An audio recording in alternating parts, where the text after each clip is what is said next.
Hello everyone. Last video तक हम बात कर रहे थे हमारे प्लाज्मा मेम्ब्रेन के बारे में। हम आपको बताए थे प्लाज्मा मेम्ब्रेन आपका सेलेक्टिवली परमिएबल होता है, वाटर के साथ सेमी परमिएबल की तरह बिहेव करता है, ऑस्मोसिस होता है ना। ये सारी चीज़ों के बारे में हम बात कर चुके थे। अब हम बात करते हैं आगे हमारे नए सेल के पार्ट के बारे में, जो कि हमारा सेल वॉल। अब ये जो सेल वॉल है, स्टार्टिंग में ही मैंने आपको बताया था कि सेल वॉल आपके हर सेल में प्रेजेंट नहीं रहता है ना।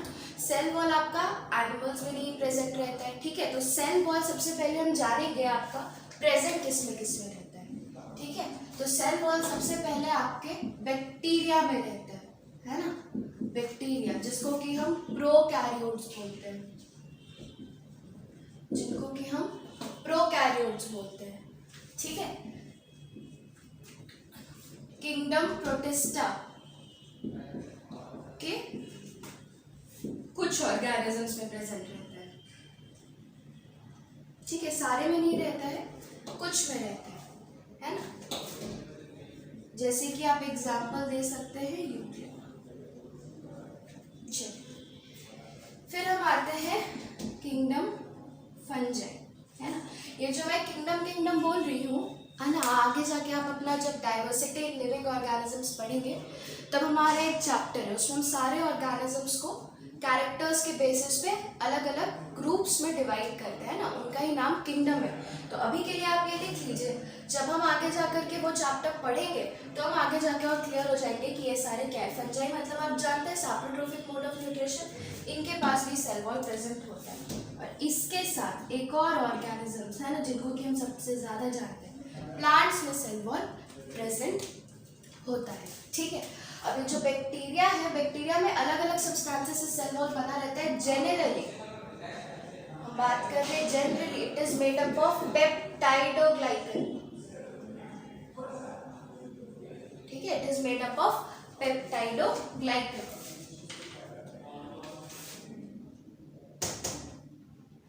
ठीक है। It is made up of peptidoglycan.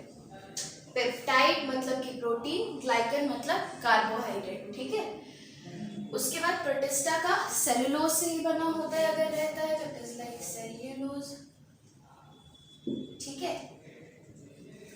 Fungi में आपका it is made up of chitin, it is made up of a carbohydrate called chitin, ठीक है।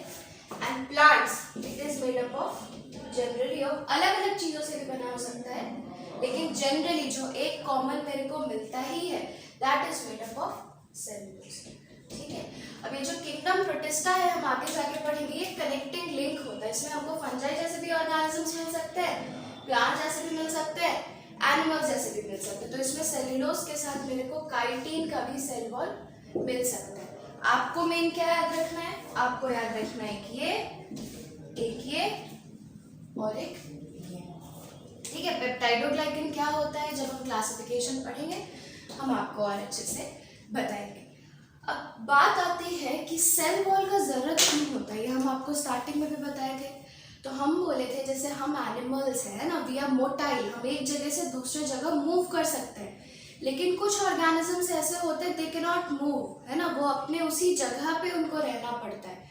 तो वहां रहने की वजह से मान लीजिए बारिश आया है ना, अब आप ऑस्मोसिस पढ़ चुके हैं, आप प्लाज्मा मेम्ब्रेन का बिहेवियर के बारे में पढ़ चुके हैं। हम मान लेते हैं बारिश आया, आप थोड़ी देर मान लीजिए स्विमिंग पूल में, आपके हाथ कैसे स्वेल कर जाते हैं ना, you can not live in water always, आपको वहां से मूव करके जाना पड़ेगा। लेकिन कोई प्लांट है that is fixed in its place, है ना, वो अपने जगह पे वहीं पे फिक्स्ड है। अब हम मानते हैं बारिश आया तो क्या होगा, उसका cell will start swelling, because पानी जो है दैट इज प्योर फॉर्म, आपको पता है रेन वाटर प्योर फॉर्म होता है। तो प्योर होने की वजह से सेल के कंपैरिजन में रेन वाटर आपका हाइपोटोनिक हो जाएगा। हाइपोटोनिक होगा तो पानी का मूवमेंट किधर से किधर होगा, बाहर से लेके सेल के अंदर की तरफ होगा। अंदर मूव करने की वजह से क्या होगा, the cell will start swelling, है ना। और अगर आपका प्लाज्मा मेम्ब्रेन ही सिर्फ आउटर कवरिंग रहा ऐसे केस में, तो क्या होगा, सेल आपका स्वेल करता जाएगा और एक टाइम आएगा जब सेल स्वेल करके आपका, है ना, फूल के बर्स्ट कर जाएगा, फूट जाएगा, बिकॉज प्लाज्मा मेम्ब्रेन उससे ज़्यादा वाटर अपने अंदर एकोमोडेट नहीं कर सकता है। तो नेचर ने इसके लिए उपाय क्या निकाला, ठीक है प्लाज्मा मेम्ब्रेन हमारा फ्लेक्सिबल लेयर है, it can change the shape, हम क्यों ना उसके बाहर एक और ऐसा लेयर लगा दे जो कि मेरा एकदम रिजिड हो स्ट्रक्चर में, है ना, जो कि शेप ना चेंज करे। तो सेल वॉल जो होता है ना, प्लांट्स में या जिसमें भी होता है, that is rigid in structure, है ना, कड़ा होता है, वो अपना शेप चेंज नहीं करता है। इसके वजह से क्या होता है, हम मान लेते हैं हाइपोटोनिक होने की वजह से वो पानी एब्जॉर्ब कर रहा है, प्लाज्मा में फूल रहा है। अब बाहर में अगर हम एक टाइट कवरिंग लगा दिए, एक रिजिड स्ट्रक्चर लगा दिए, तो रिजिड स्ट्रक्चर लगाने की वजह से क्या होगा, उसके वजह से एक लेवल तक ही वो फूलेगा, उसके बाद वो पानी एब्जॉर्ब ही नहीं कर पाएगा, क्योंकि वो सेल वॉल उसको बढ़ने ही नहीं देगा, है ना। तो सेल वॉल का अल्टीमेट फंक्शन क्या होता है, it is the protection of those cells, क्योंकि वो बाहर के एनवायरनमेंट में रहते हैं ना, ऐसे ही रहते हैं, ठीक। और उसके साथ आपका एडवर्स वेदर कंडीशन या जो भी, the protection of the cell is the main function of the cell wall, ठीक है। चलिए, तो किससे किससे प्रोटेक्ट करता है, फंक्शन लिख लीजिए सेल वॉल का, it protects the cell, protects the cells, किससे किससे प्रोटेक्ट करता है, डैमेज होने से, है ना, it's just like a covering, कोई कवर किसी चीज को प्रोटेक्ट कर रहा है, डैमेज से प्रोटेक्ट करता है या फिर आपका डिजीजेस से प्रोटेक्ट करता है, ठीक है। ये हो गया आपका सेल वॉल का फंक्शन एंड किसमें किसमें प्रेजेंट होता है। अब हम जानेंगे कि ये सेल वॉल क्या होता है, कैसे होता है, किसमें रहता है, कितना लेयर होता है ना। तो हम अब जो सेल वॉल के बारे में पढ़ेंगे वो हम प्लांट को ध्यान में रखते हुए पढ़ेंगे, बिकॉज आपको डिटेल में प्लांट ही पढ़ना है ना।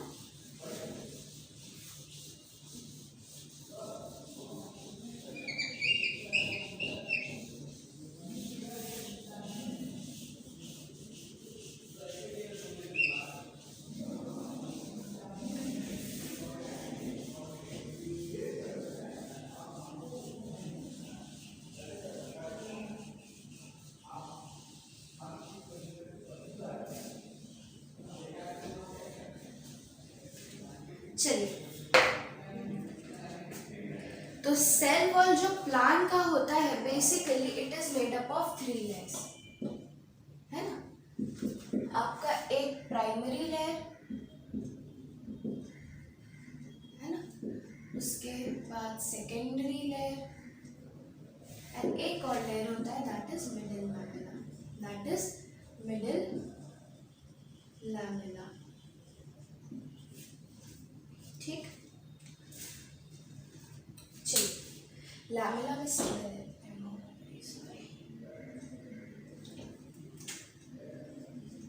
Middle lamella. चलिए, तो सबसे पहले जब कोई सेल बनता है तो उसमें सबसे पहले प्राइमरी सेल वॉल आता है ना। ये जो प्राइमरी सेल वॉल होता है this is capable of growth, है ना, ये बढ़ता है जैसे जैसे सेल का साइज बढ़ेगा।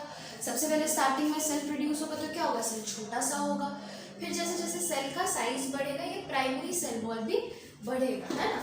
तो इट ग्रोज, उसके बाद धीरे धीरे क्या होता है, दिस प्राइमरी सेल वॉल आपका डिमिनिश, ये खत्म होने लगता है। अब खत्म होने के बाद क्या होता है, इसके अंदर में ये प्राइमरी सेल वॉल के अंदर के साइड में सेकेंडरी सेल वॉल का डिपोजिशन होना स्टार्ट हो जाता है।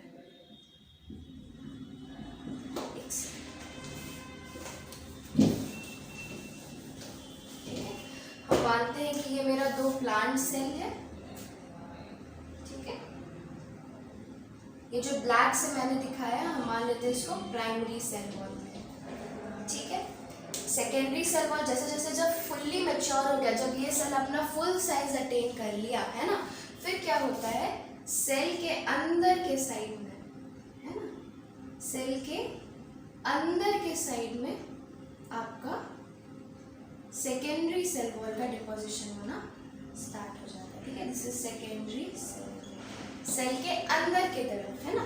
और फिर जब ये हो जाता है उसके बाद आपका प्राइमरी सेल वॉल कई बार आपका डिसअपियर भी कर जाता है, और उसके साथ नेबरिंग सेल्स को, 2 अगल बगल के सेल को साथ रखने के लिए एक और सेल वॉल का लेयर 2 सेल के बीच में डिपॉजिट हो जाता है ना। ये 2 सेल है, इन दोनों सेल के बीच में इनको एडहेयर करने के लिए, ग्लू करने के लिए, है ना, चिपकाने के लिए दो सेल को एक साथ रखने के लिए एक और ऐसे बीच में आपका सेल वॉल का लेयर बन जाता है। दो सेल के बीच में ही बनता है, याद रखना। And this cell wall layer is called middle. ठीक है, अब ये जो प्राइमरी सेल वॉल लेयर आपका होता है प्लांट्स में, हम बताएं आपको प्लांट्स की बात कर रहे हैं, primary cell wall layer is made up of cellulose. ठीक है, ये जो प्राइमरी लेयर आपका होता है that is made up of cellulose,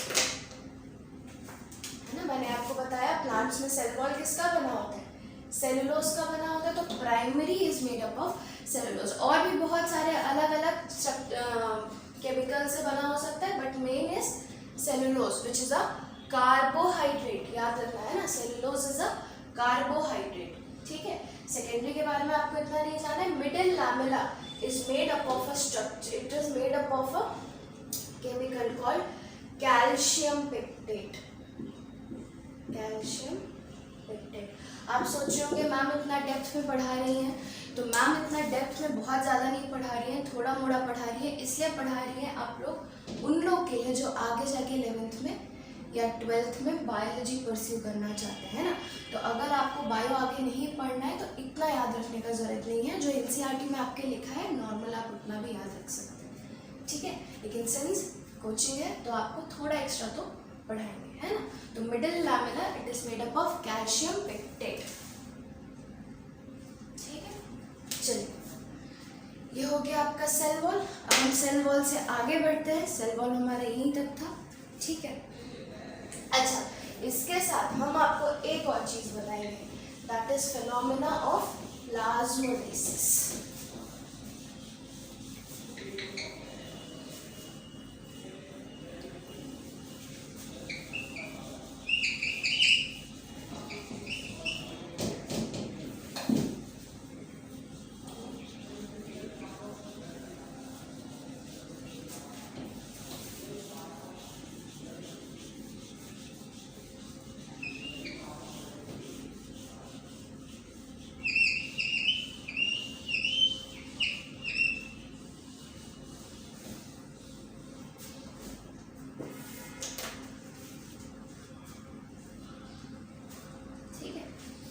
अब जैसे मैंने आपको कहा कि अगर बाहर में हाइपोटोनिक सोल्यूशन हो, है ना, और हम सेल को उसके अंदर डाल दें तो सेल क्या करने लगेगा, सेल विल स्टार्ट स्वेलिंग। अब अगर सेल वॉल उसके बाहर है तो वो एक लेवल तक ही स्वेल कर पाएगा, उससे ज़्यादा स्वेल नहीं कर पाएगा, है ना। तो ये हमारा सेल वॉल का फंक्शन हो गया to protect that cell of the plant. लेकिन अगर हम उसी सेल को, है ना, हम मान लेते हैं हमने एक बीकर लिया, उसमें पानी भरा एंड पानी भर के हमने ये जो सोल्यूशन बनाया, सोल्यूशन को हमने हाइपरटोनिक बना दिया, सोल्यूशन को हमने हाइपरटोनिक बना दिया। ठीक, अब हाइपरटोनिक बनाने की वजह से उसके बाद हमने क्या किया, एक सेल को इसके अंदर डाला, है ना, सेल के पास अपना सेल वॉल।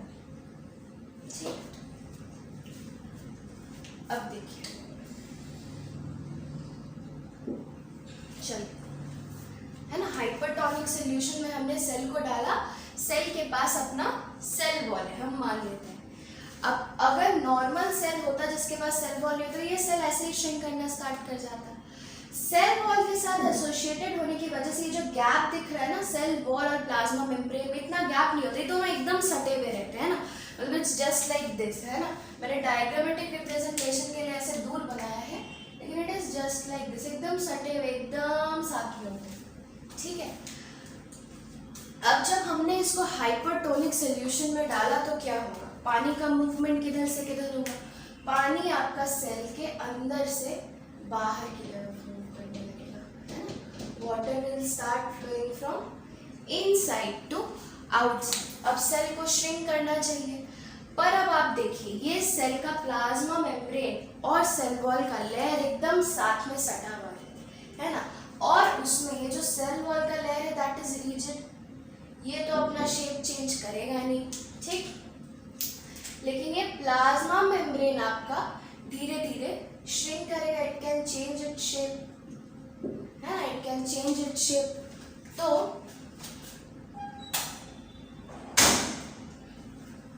अब क्या होगा, ये सेल जैसे ही श्रिंक करना स्टार्ट करेगा तो प्लाज्मा मेम्ब्रेन तो सिकुड़ने लगेगा because it can change it shape, पर ये सेल वॉल वैसे ही रहेगा। तो धीरे धीरे क्या होगा, अगर हम ये बना ले ऐसे सेल, है ना, तो ये सेल कहीं कहीं पे प्लाज्मा मेम्ब्रेन सेल के साथ जुड़ेगा और श्रिंक करने की वजह से कहीं कहीं ये सेल वॉल को ऐसे करके छोड़ने लग जाएगा। ठीक है, हो गया, है ना। उसके बाद फाइनली जब पूरी तरह से सारा जितना वाटर बाहर मूव कर सकता है होने के बाद क्या होगा, ये जो सेल है, ये पूरी सेल का जो प्लाज्मा मेम्ब्रेन है, ये पूरी तरह से इस सेल वॉल को छोड़ देगा, है ना। तो अब आप देखिए इसमें हो क्या रहा है, सेल वॉल वहीं का वहीं है। क्यों वहीं है? Because it is a rigid structure, वो तो अपना शेप चेंज कर नहीं सकता है। पानी बाहर जाने की वजह से आपका साइटोप्लाज्म सेल का है ना, सेल स्टार्टेड श्रिंकिंग। ठीक, अब सेल साइटोप्लाज्म मतलब क्या, सेल का प्लाज्मा, साइटोन मतलब सेल, प्लाज्मा मतलब उसका फ्लूइड कंपोनेंट प्लाज्मा, है ना। तो अब हाइपरटोनिक सॉल्यूशन में डालने की वजह से आपका ये प्लाज्मा खत्म होने लगा, है ना। जो सेल का साइटोप्लाज्म है that is started getting empty, है ना, वो खत्म होने लगा, उसका डिस्ट्रक्शन होने लगा। इसीलिए इस प्रोसेस को जब हम किसी सेल वॉल वाले सेल को हम हाइपरटोनिक सॉल्यूशन में डालें और हाइपरटोनिक सॉल्यूशन में डालने की वजह से आपका प्लाज्मा श्रिंक करने लग जाए, है ना, आपका प्लाज्मा का डिस्ट्रक्शन होने लग जाए, इसी प्रोसेस को हम बोलते हैं प्लाज्मोलाइसिस, है ना। प्लाज्मो मतलब रिलेटेड टू साइटोप्लाज्म, है ना, सेल का प्लाज्मा, एंड लाइसिस वर्ड मतलब आप याद रखिएगा डिस्ट्रक्शन, है ना। तो plasmolysis is the process by which, है ना, the cytoplasm of the cell start shrinking away from the cell wall, है ना। The cytoplasm of the cell start shrinking away from the cell wall because of placement in hypertonic solution, है ना। जब हम hypertonic solution में डालेंगे तब आपका ये जो प्लाज्मा मेम्ब्रेन है या साइटोप्लाज्म है सेल वॉल से अलग होने लग जाएगा। और जब ये पूरी तरह से सेल को छोड़ देगा, जब ये प्लाज्मा मेम्ब्रेन पूरी तरह से आपके सेल वॉल को छोड़ देगा तब हम इस सेल को बोलेंगे प्लाज्मोलाइज्ड सेल, है ना। तब हम इस सेल को बोलेंगे प्लाज्मोलाइज्ड सेल। प्लाज्मोलाइज्ड सेल कब हम बोलेंगे? प्लाज्मोलाइज्ड सेल हम तब बोलेंगे जब ये हर तरफ से ये जो प्लाज्मा मेम्ब्रेन है सेल के साथ अटैचमेंट छोड़ देगा, तब हम उसको प्लाज्मोलाइज्ड सेल बोलेंगे, है ना। So this is your process of plasmolysis, है ना। तो प्लाज्मोलाइसिस का अच्छे से डेफिनेशन लिख लो जो आपके एनसीईआरटी में दिया है ना। Due to loss of water, है ना, ब्रैकेट में लिख लो, because of placement in a hypertonic solution, because of placement in a hypertonic solution, है ना, the contents of the cell, है ना, ब्रैकेट में लिख लो, cytoplasm with plasma membrane, bracket close, है ना, start shrinking away from the cell wall, है ना। फुल स्टॉप के बाद लिखो this process is called as plasmolysis, है ना। हमेशा नाम से पढ़ना, नाम तोड़ के पढ़ना। प्लाज्मो मतलब related to cytoplasm and lysis मतलब डिस्ट्रक्शन, ठीक है। और उसके बाद लिखो a cell is said to be plasmolysed when, a cell is said to be plasmolysed when